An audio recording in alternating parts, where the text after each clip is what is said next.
Hello les amis, j'espère que vous allez tous bien. Donc aujourd'hui on se retrouve pour une nouvelle vidéo, un ancien concept qui revient, qui est le Road to Glory ou le Road to FNSL. Donc ça sera une série de vlogs hebdomadaires où je vous partagerai ma prépa tout simplement pour les championnats de France de street lifting, donc la FNSL. Cette année je vais concourir toujours en moins 94, au moins je vais essayer de participer à cette compétition. Surtout que les minima sont tombés la semaine dernière. Et pour vous dire, les minima, ils sont hyper hauts. Enfin, tout est relatif, mais ils sont quand même assez hauts. À la FNSL 2023, j'ai validé 435 en total. Donc c'est le minima en moins 94. Ça sera un reste de prépa très stressant. Surtout que je ferai tout pour valider ces minima et essayer de me qualifier. J'espère que je vais participer à cette compétition. Donc déjà, la participation n'est pas sûre. Mais moi je vais faire tout de mon côté pour essayer de me qualifier et je vais essayer de vous documenter tout ça. Donc au niveau poids de corps, je suis à 92 kg en ce moment. Je suis suivi par une diététicienne qui est ma copine aussi, donc shout out to Alice. L'objectif c'est vraiment de trouver mon poids de forme et essayer de gagner un peu en tirage, tout en minimisant les pertes au squat et au dips aussi. Au niveau de mes perfs, en ce moment, je me sens en forme sur quasiment tous les mouvements. J'ai eu une petite gêne au niveau des lombaires, mais là ça part petit à petit. J'ai fait une semaine sans faire de squat compétition, donc j'ai fait du belt squat, mais j'espère que la douleur partira d'ici la FNSL. Pour les dips, j'ai récemment validé un 4x3 à 110 kg. Je reprends progressivement les chin-up, donc là j'ai switché sur 2 séances chin-up par semaine. Et pour le muscle up, j'ai validé récemment un 2x20 kg en sachant que j'étais pas en bonne forme. Le dips m'a cramé tout simplement. Donc je partage tout ça sur Instagram. Si vous ne me suivez pas encore sur Instagram, je vous mets le lien de mon Insta juste ici. Et n'hésitez pas aussi à vous abonner à la chaîne YouTube Ariles Fitness, qui est ma chaîne. Voilà. Merci. Si vous êtes intéressé par la prépa, on y va. Moi je vais préparer mon sac sans trop tarder. Let's go!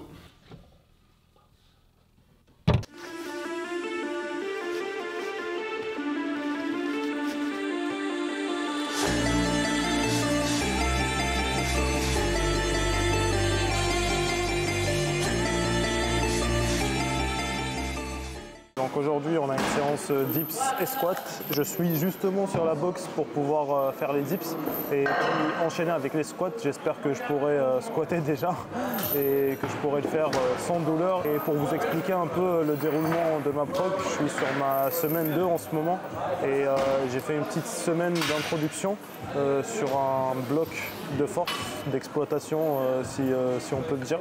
Et là aujourd'hui je vais faire un 4x3 à 102,5 au dips que je vais enchaîner avec un 4x4 en squat camp. Donc j'ai fini les variations. Là je vais intégrer du 2 fois camp sur du squat.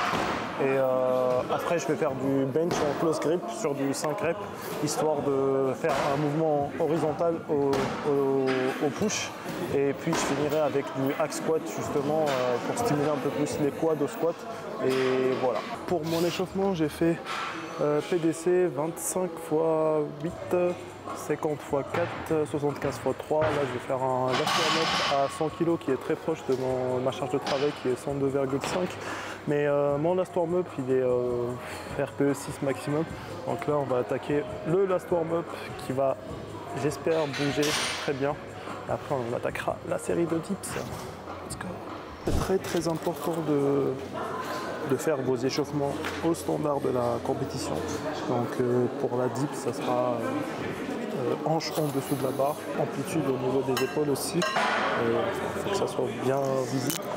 Et profitez aussi des warm-up pour faire un bon momentum et vraiment vous échauffer, vous préparer mentalement aussi pour vos lifts. C'est important aussi de choisir la bonne montée de gamme. Ça sert à rien de faire des montées de gamme de 25 si votre ARM ne correspond pas. Et essayez de monter progressivement et avec cohérence aussi. Donc let's go. Last warm-up à 100, ça doit bouger très rapidement là.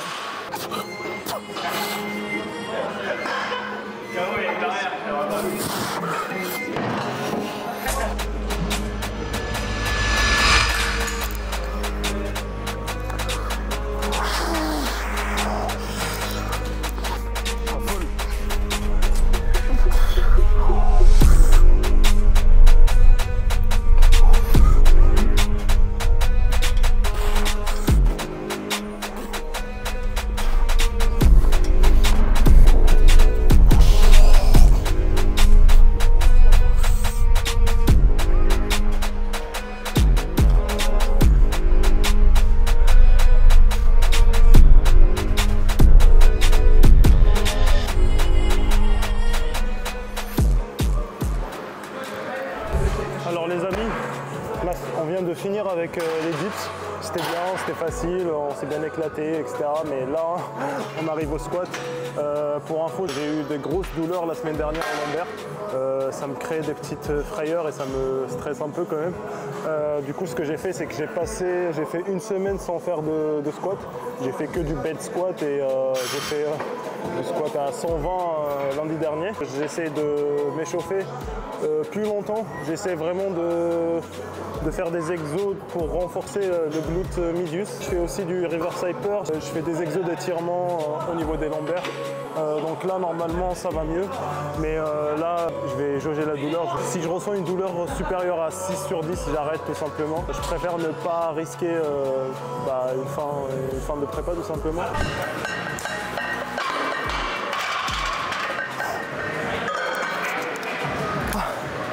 Alors, je viens de faire 3 reps à 120 là. Pas de douleur majeure à signaler, donc je vais continuer mon montée de gamme. Je vais monter jusqu'à 160. Je vais faire un 3x4. Je te jure que tu vas passer.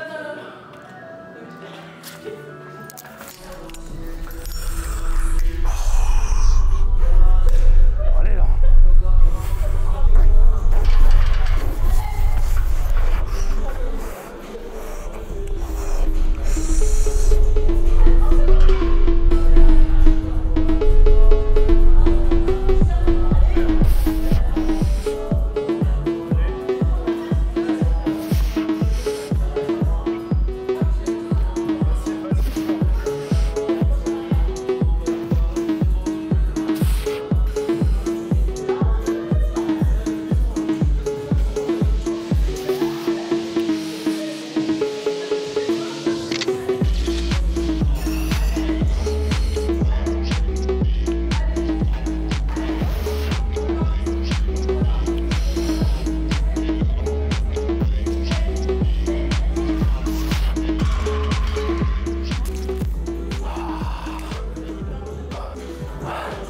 Ça se passait super bien là.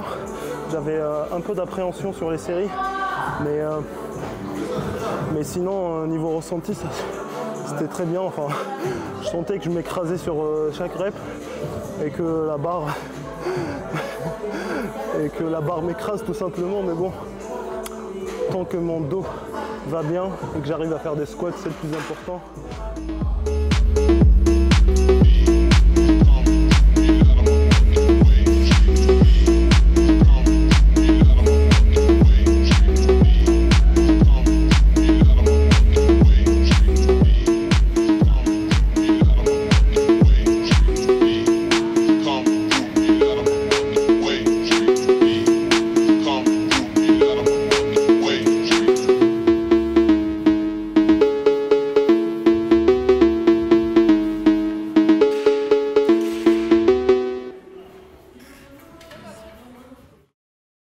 On se retrouve pour le deuxième jour. Aujourd'hui, ça va être pull.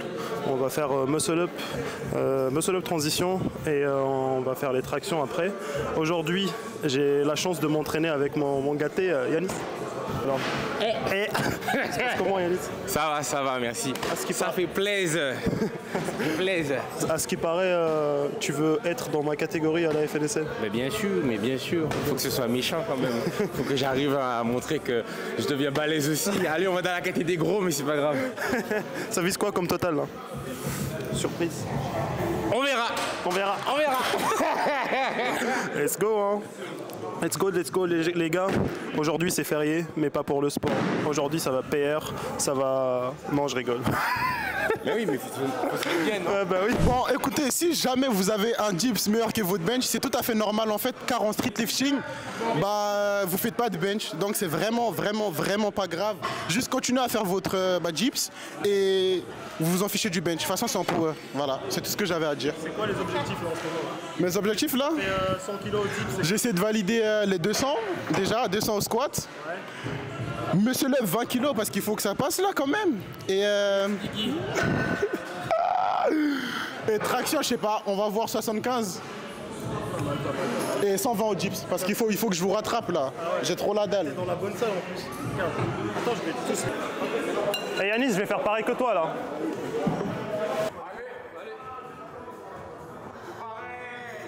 Allez, c'est...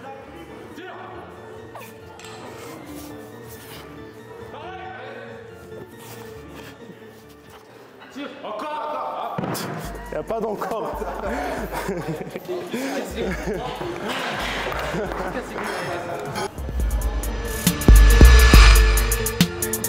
Mais oh là là, Magali, mais non.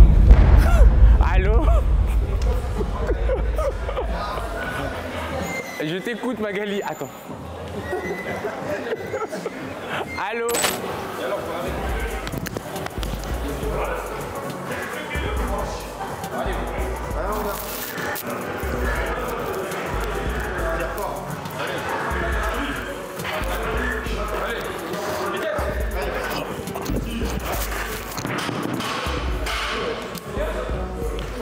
Aïe, c'est joli.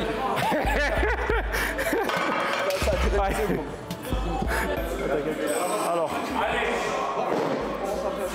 sur la première série, c'était assez facile quand même. C'était assez facile, mais j'ai commencé sans rebond. Enfin, j'avais un rebond, donc j'ai commencé comme ça. Là, c'est ce que je vais essayer de corriger sur cette série, tout en gardant les jambes bien tendues.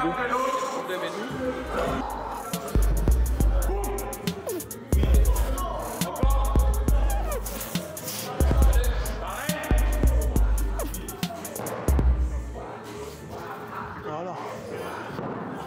C'est propre, hein? C'est bien, tu vas passer. Beaucoup plus propre. De ça, j'ai fait un sondage sur Instagram en posant la question: est-ce que c'est pertinent de s'entraîner sans musique pour des objectifs de compétition? Moi, je pense que c'est pertinent de s'entraîner avec écouteurs parce que ça vous met beaucoup plus dans la zone. Ça vous permet de vous concentrer beaucoup plus facilement et d'avoir un meilleur focus interne. Et ce qui est bien aussi, c'est que hors de la plateforme, pendant les échauffements, vous pouvez vous calmer beaucoup plus et faire redescendre la hype, parce que être hypé pendant 10 secondes, c'est bien, mais être hypé pendant 8 heures et avoir les bruits de la compétition tout le temps, c'est un peu trop fatigant. Ne pas trop s'habituer à la musique, c'est important aussi. C'est pas parce que vous n'avez pas vos écouteurs pendant une séance que vous arrêtez la séance, tout simplement. Il faut que vous sachiez vous concentrer même sans écouteurs et savoir vous mettre dedans, même avec des bruits extérieurs. 45, 3x4. On va essayer de les passer rapidement là. Première série, on va se mettre en confiance. Le muscle up, ça s'est super bien passé. Là, on va essayer de capitaliser sur le chin-up.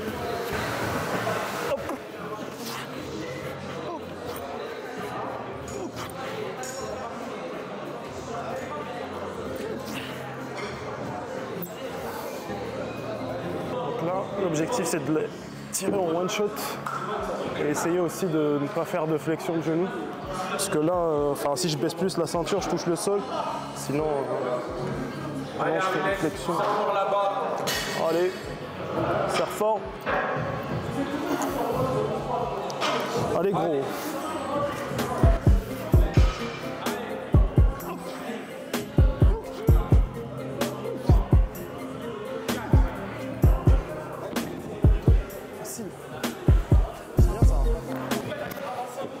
Alors, petit débrief de la séance pool là. Le muscle up, ça passait bien. J'essayais vraiment d'être au standard de compétition, puisque le nouveau règlement FNSL il est hyper strict, surtout au niveau des flexions de genoux et au niveau du rebond aussi. J'essayais vraiment de profiter du fait que la charge n'est pas trop lourde, de vraiment perfectionner ma technique. Et au chin-up aussi, pareil. À la base, j'allais faire 42,5, mais je sentais que le last warm-up, c'était vraiment facile. Du coup, j'ai mis 45 et la dernière série, je l'ai passé en one shot. J'ai eu ce que je voulais. Donc là, on se retrouve demain pour la séance squat en essayant de valider les squats sans douleur. Donc let's go. On se retrouve pour le 3e jour. Donc là, on est au leg day où on doit faire du squat. Donc, comme vous pouvez le voir, j'étais en train de parler au micro, etc. Sauf que j'ai oublié de mettre le câble qui relie la caméra au micro. Enfin, je parais un peu comme un con, mais je vais essayer de vous faire ça en voix off. Ce que j'ai prévu de faire, c'est de faire un top set de 3 reps entre 200 et 205 kg. Ça dépendra de mon last warm-up. Et aussi faire des back-off en 3x3 à 180 kg. Donc là, si on attaque le last warm-up qui était à 195 kg, avant j'ai fait 175 kg sur 2 reps, donc je l'ai bien senti. Là, sur la 195 kg, déjà quand je ressors la barre, je la sens qu'elle est hyper lourde quand même, surtout que j'ai eu beaucoup d'appréhension par rapport à mon dos et tout. Et j'ai eu peur tout simplement, donc la série était plus dure que prévu. Et là, sur la descente au squat, je me suis un peu trop écrasé. Donc la 195 était passé RPE 9, voire 9,5, alors que d'habitude je l'ai en RPE 7, RPE 6. J'étais déjà passé en 3x3 à 195 avec de la marge. Du coup, ce que je me suis dit, je vais pas faire la top 7 parce que tout simplement ça sert à rien. Et je suis directement parti sur des back-off à 180 kg qui passait beaucoup mieux, parce que voilà, je me suis mis à fond dedans pour que je puisse pas m'écraser en bas, et je me suis vraiment concentré sur mon bracing et ça a fait tout simplement la différence. Donc si j'ai un conseil à vous donner, c'est pendant vos échauffements, essayez vraiment d'activer votre bracing et de faire des exos pour soit renforcer votre bracing ou avoir un meilleur mind to muscle connection tout simplement.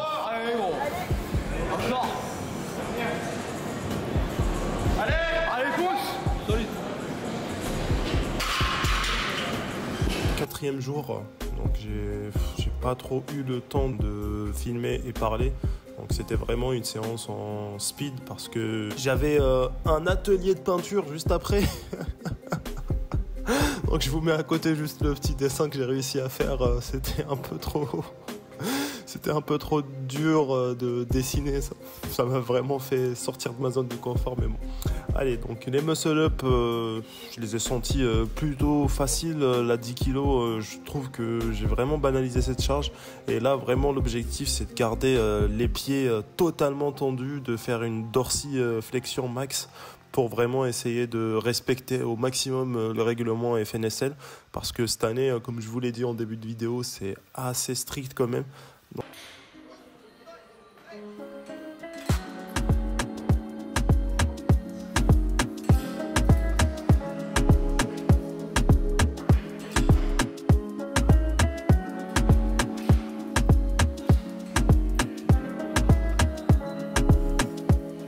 j'ai enchaîné avec les chin-up en statodynamique, donc je reprends vraiment progressivement les chin-up et j'ai décidé de mettre une variation parce que ça me permet de soulever moins lourd et de travailler aussi la fin de mon tirage en chin-up, et c'est un peu mon point faible sur ce mouvement.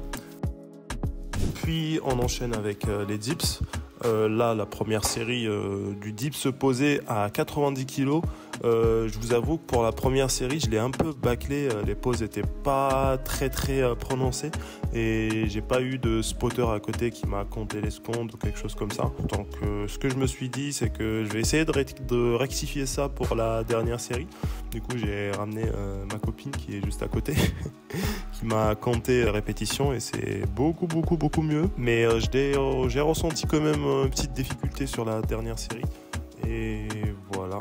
Du coup, c'est tout ce que j'ai pu faire cette semaine. N'hésitez pas à me dire si vous aimez ce format, et si vous kiffez, n'hésitez pas à me le dire en commentaire, de partager la vidéo. Moi, je vous dis à la semaine prochaine.